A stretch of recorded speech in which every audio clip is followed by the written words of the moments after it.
Hello students, आज हम लोग सिंपल हार्मोनिक मोशन चैप्टर्स का कंटिन्यूशन करेंगे।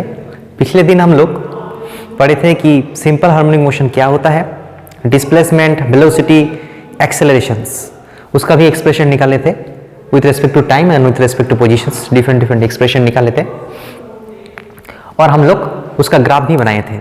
आज हम लोग देखेंगे कि सिंपल हार्मोनिक मोशन एग्जीक्यूट करने वाला जो पार्टिकल्स होता है उसका एनर्जी कितना होता है वो हम लोग निकालेंगे। तो हम लोगों को जैसे कि हम लोगों को पता है कि काइनेटिक एनर्जी हम लोग आसानी से निकाल सकते हैं क्योंकि हमारे पास वेलोसिटी का एक्सप्रेशन है, हाफ एम वी स्क्वायर लगा देंगे। तो पोटेंशियल एनर्जी कैसे निकालेंगे? पोटेंशियल एनर्जी का फॉर्मूला क्या होता है? तो पोटेंशियल एनर्जी का कोई पर्टिकुलर फॉर्मूला नहीं होता है। जो उसका फंडामेंटल रिलेशन है कि पोटेंशियल एनर्जी का जो चेंज होता है delta of U is equal to work done by the external agent. ठीक है, प्रोवाइडिंग डेल्टा के मस्ट बी 0। ठीक है, फंडामेंटल रिलेशन है कि W external is equal to change in energy. बाहर से कोई अगर सिस्टम में काम करता है तो सिस्टम में एनर्जी का बदलाव होता है।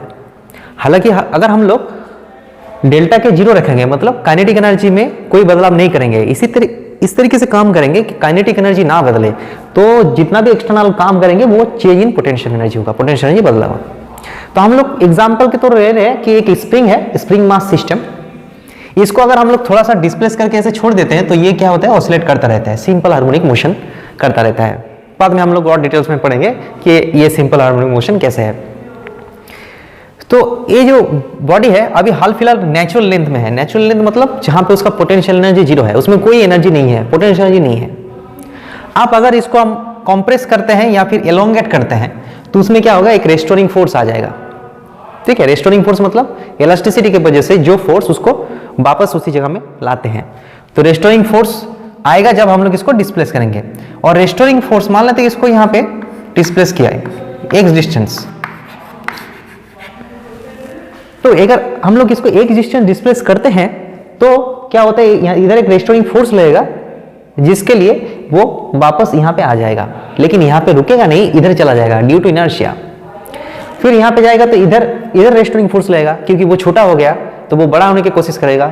इलास्टिक प्रॉपर्टी वो होता है कि वो अपने ओरिजिनल पोजीशन को गेन करना चाहते हैं। तो अगर वो बड़ा हो रहा है, इलोंगेट हो रहा है, तो वो फिर वापस आना चाहता है, या फिर वो उसको अगर हम लोग कंप्रेस करेंगे तो वो वापस उसी जगह में जाने की कोशिश करेगा। तो ऐसे चलता रहता है। तो यहाँ पे हम लोग क्या करेंगे कि जब इसका डिस्प्लेसमेंट x होगा तो उसमें कितना पोटेंशियल एनर्जी आ जाएगा वो देखेंगे। ठीक है, ये है नॉर्मल पोजीशंस, मतलब जब उसमें कोई पोटेंशियल एनर्जी नहीं है। ठीक है, नेचुरल लेंथ में है, आराम से है, तो उस जगह को हम लोग x इक्वल टू 0 मान लेते हैं। ठीक है, एक्चुअली हम काम करते हैं इसको x ना बोल के s इक्वल टू 0 मानते हैं। ठीक है, और ये डिस्टेंस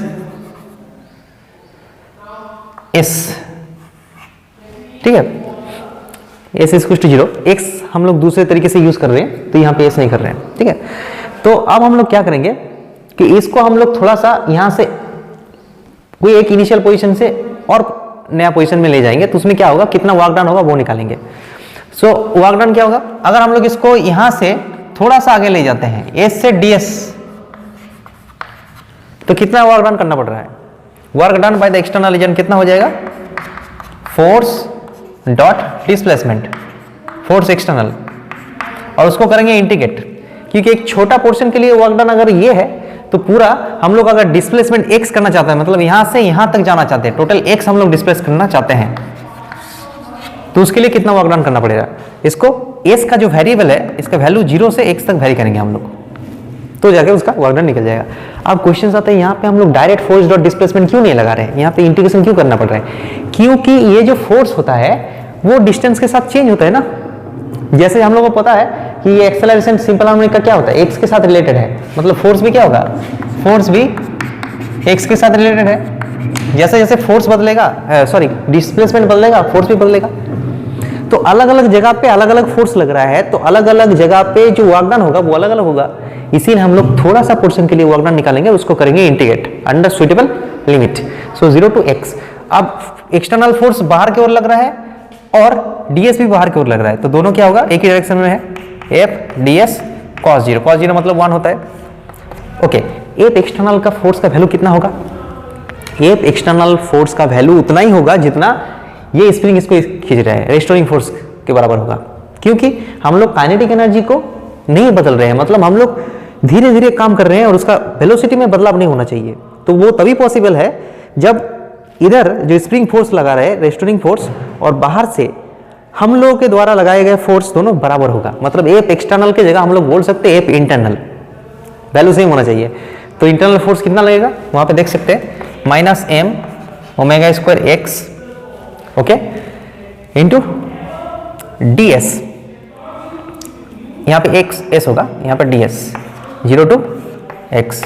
यहाँ पे माइनस नहीं लेंगे, क्यों माइनस नहीं लेंगे, यहाँ पे हम लोग वैल्यू लिख रहे हैं ना, वैल्यू में तो माइनस नहीं लिखेंगे, माइनस तो वेक्टर साइन में इनपुट कर लिया, ठीक है। अगर हम लोग इसको वैल्यू लिखेंगे, फोर्स का वैल्यू कितना है तो a है, ठीक है। ये तो वेक्टर इक्वेशन है, एक्चुअली ये क्या है, वेक्टर इक्वेशन है।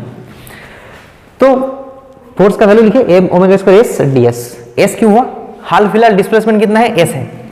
हम लोग स्टार्टिंग किए थे तब डिस्प्लेसमेंट 0 था, और जब पहुंचेंगे फाइनली तब डिस्प्लेसमेंट x है। तो क्या होगा, M omega square S square by 2, इसमें डालेंगे limit, lower limit 0 upper limit x, तो आंसर क्या आ जाएगा, half M omega square x square. So अगर पार्टिकल का मीन पोजीशन से डिस्प्लेसमेंट x है तो उस टाइम में उसके अंदर कुछ पोटेंशियल एनर्जी होगा, कितना होगा, half M omega square x square.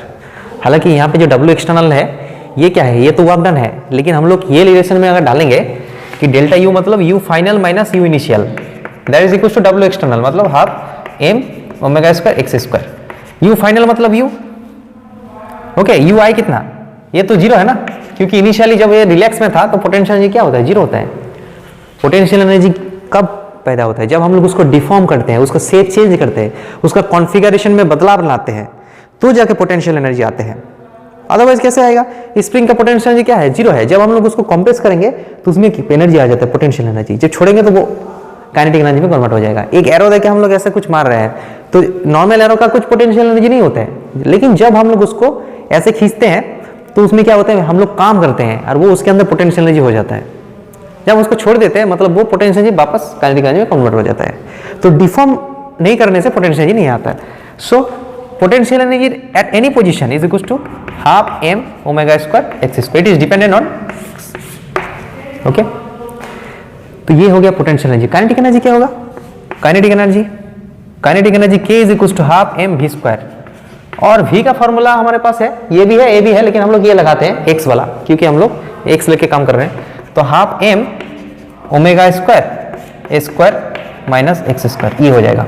अब इस दोनों को ऐड कर देते हैं, k plus you, kinetic energy plus potential energy कितना हो जाएगा, half M omega square a square. ये एक टर्म होगा वो कि कट जाएगा। तो यहाँ पे हम लोग देख सकते हैं जो टोटल एनर्जी है, मतलब E is equal to basically E, total mechanical energy क्या है, half M omega square a square. मतलब यहाँ पे m constant, omega constant, a भी कांस्टेंट, मतलब यहाँ पे कुछ वेरिएबल्स नहीं है, ना तो x है ना तो t है। मतलब आप कहां पे भी रहो, पार्टिकल्स कहां पे भी रहेगा, उसका टोटल एनर्जी यही रहेगा, ठीक है। It is independent of the position, independent of time. किसी भी टाइम में किसी भी पोजीशन उसका जर्नी में किसी भी जगह में टोटल एनर्जी तो सेम रहेगा, ठीक है। हालांकि पोटेंशियल और काइनेटिक एनर्जी में इंटरचेंज हो सकता है, कोई एनर्जी घटेगा कोई बढ़ेगा, लेकिन दोनों का सम जो है टोटल वो सेम रहेगा। अगर हम लोग एक एग्जाम्पल लेते हैं, मान लेते हैं कि एक पेंडुलम है, तो ये ऐसा होता है, ऐसा ऑसिलेट हो रहा है, यहां से यहां तक ऑसिलेट हो रहा है, ऐसे ऐसे हो रहा है। यहां पे उसका वेलोसिटी क्या होता है, 0 हो जाता है। मतलब यहां पे पोटेंशियल एनर्जी 0 हो जाएगी, काइनेटिक एनर्जी 0 हो जाएगा, लेकिन पोटेंशियल एनर्जी मैक्सिमम हो जाएगा, लेकिन टोटल एनर्जी क्या रहेगा, टोटल एनर्जी सेम रहेगा। यहां पे क्या होगा, यहां पे भी क्या होता है, वेलोसिटी 0 हो जाता है, मतलब काइनेटिक एनर्जी 0, लेकिन पोटेंशियल एनर्जी क्या होगा, मैक्सिमम हो जाएगा। पोटेंशियल एनर्जी बराबर ये हो जाएगा, पूरा जो पार्ट है वही कंट्रीब्यूट करेगा, और जानने के किसी भी पॉइंट में टोटल एनर्जी तो यही रहेगा। Depending on the position, kinetic or potential energy individually may change, but the total energy remains same. That is independent of any positions.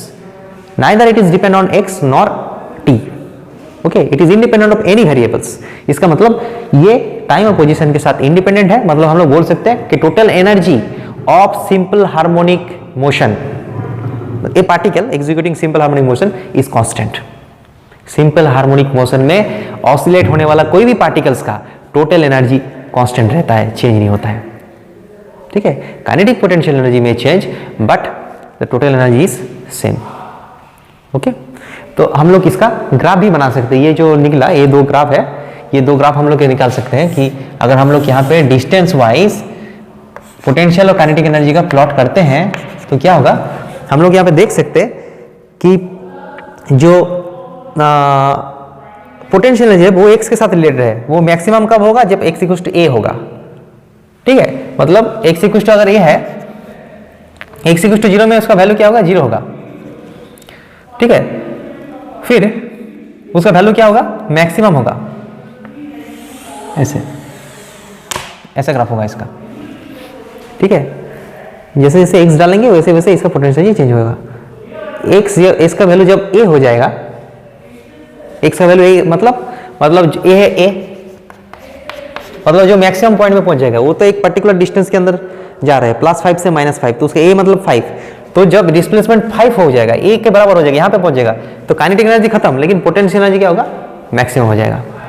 फिर वापस इधर आएगा, क्या होगा, पोटेंशियल एनर्जी घटेगा, मतलब फिर वापस वो यहाँ पे आ जाएगा। ठीक है, समझ में आ रहा है ना। a के बाद फिर वापस वो 0 के ओर आएगा, a के बाद क्या होगा, फिर 0 आएगा, तो फिर क्या होगा, यहाँ पे आएगा। और ये हो गया किसका variation, potential energy. Kinetic energy का वेरिएशन क्या होगा, काइनेटिक एनर्जी के x इक्वल टू 0 में मैक्सिमम है, मतलब यहाँ पे एकदम हाई स्पीड में है, लेकिन इस साइड्स में उसका स्पीड 0 है, मतलब उसका वेरिएशन ऐसा होगा। ठीक है, हालांकि यहाँ पे वैल्यू 0 है, लेकिन 0 नहीं भी हो सकता है। किसी जगह में वो वैल्यू कुछ रह भी सकता है, यहाँ पे 0 है, हम लोग इसको मान लेते हैं 0 लेवल इसीलिए। लेकिन इसका ये हो गया काइनेटिक एनर्जी, ये हो गया पोटेंशियल एनर्जी, लेकिन टोटल एनर्जी क्या होगा, वो सेम रहेगा। इन दोनों ग्राफ को मिला देंगे तो एक ग्राफ बनेगा, ऐसे ऐसे कुछ एक ग्राफ बनेगा। ठीक है, जिसका वैल्यू क्या होगा, सेम रहेगा, टोटल एनर्जी है। ओके, तो इस तरीके से हम लोग उसका वेरिएशन कर सकते हैं, और इसको हम लोग दूसरे तरीके से भी प्रूव कर सकते हैं। हाफ एम वी स्क्वायर की जगह हम लोग ये इक्वेशन भी लगा सकते हैं, तो उसको लगाएंगे तो भी जाके क्या होगा, आंसर सेम आएगा।